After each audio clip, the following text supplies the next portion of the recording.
E aí, pessoal, tudo bom? Olha só, decidi gravar um vídeo aqui para esclarecer um aspecto que eu acho que a impressão que eu tive é que alguns de vocês não captaram, tá? A ideia é o seguinte: quando a gente começou a discutir sobre condução, o que é que eu falei?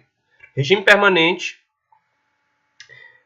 o fluxo de calor é constante e igual em qualquer ponto ao longo do gradiente de temperatura, ou seja, né, você tem uma transferência de calor ali acontecendo. Qualquer ponto em que você pegue e faça uma medição do fluxo de calor, esse valor vai ser tal que ele vai ser igual a todos os outros valores que você medir em qualquer outra região. Isso vale para um ponto, isso vale para uma região, certo? Então, por exemplo, aqui, né, imagina, eu tenho uma temperatura mais alta aqui e uma temperatura mais baixa aqui, né? Se eu fizer a medida do fluxo de calor considerando esse intervalo L, vou chegar a um valor. Se eu pegar só o fluxo de calor, por exemplo, daqui até metade, eu vou obter o mesmo valor de fluxo, certo? Um argumento aqui para convencê-los de que quando o regime é permanente, isso tem que acontecer. Notem o seguinte: quando eu falo que o regime é permanente, o que significa? Temperatura não varia no tempo, porém pode variar no espaço, certo? Então, a gente vê que claramente existe uma diferença de temperatura aqui, porém, se você ficar acompanhando ao longo do tempo, vai ver que esses valores não vão se alterar. Perfeito. Tá? Aí, vamos fazer o seguinte experimento mental. Certo? Entra uma certa quantidade de calor por essa extremidade aqui, à esquerda, e sai outra quantidade pela extremidade da direita. Né? Então, entra energia pela esquerda, sai pela direita. Certo?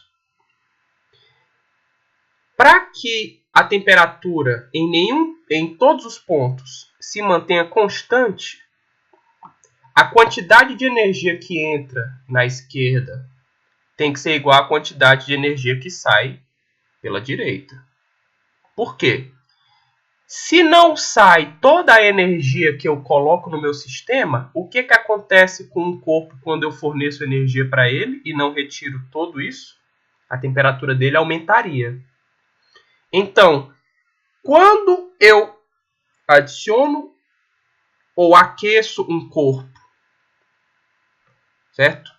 A menos que eu retire essa mesma quantidade de calor dele, ele vai ter uma mudança de temperatura.